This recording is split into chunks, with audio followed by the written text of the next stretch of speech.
When he opened the sixth seal, I looked, and behold, there was a great earthquake, and the sun became black as sackcloth. The full moon became like blood. The stars of the sky fell to the earth as as the fig tree sheds its winter fruit when shaken by a gale. The sky vanished like a scroll that is being rolled up, and every mountain and island was removed from its place. Then the kings of the earth, and the great ones, and the generals, and the rich, and the powerful, and everyone, slave and free, hid themselves in the caves and among the rocks of the mountains, calling to the mountains and rocks, "Fall on us and hide us from the face of him who is seated on the throne and from the wrath of the Lamb." What a phrase. We heard about lambs yesterday, right? Remember, it's the lambs. Lambs, helpless creatures. They got nothing. And everyone on earth, from the greatest to the smallest, from the strongest to the weakest, is saying to the mountains and the rocks, "Fall on us and hide us from the face of him who is seated on the throne and from the wrath of the Lamb."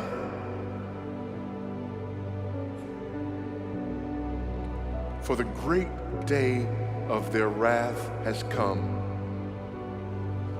and who can stand?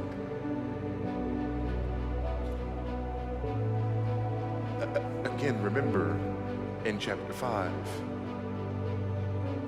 John begins to weep aloud because there's no one in heaven or earth, under the earth, there's no one who's worthy to take the scroll and break its seals. And then worship breaks out again. Lion of the tribe of Judah, the worthy one comes to take the scroll. He is worshiped. And he starts breaking seals. And that's what happens. Judgment is poured out on the whole world.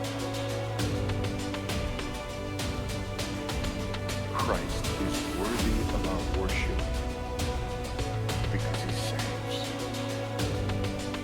Christ is worthy of our worship because he judges.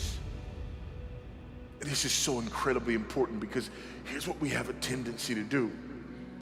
We have a tendency to believe that we are successful only when people repent.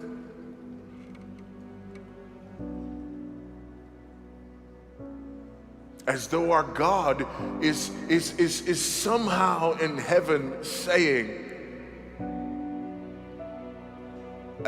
I just hope, oh, maybe that one, oh, not that one, maybe that one, oh, not that one, maybe that one. Like everyone that's not saved is a failure for God.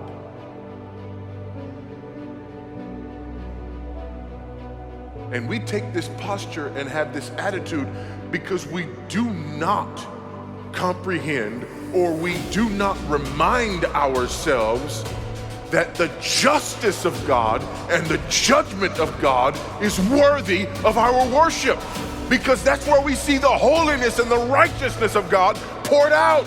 And so we worship the God who is holy. We worship the God who is righteous. We worship the God who pours out his wrath.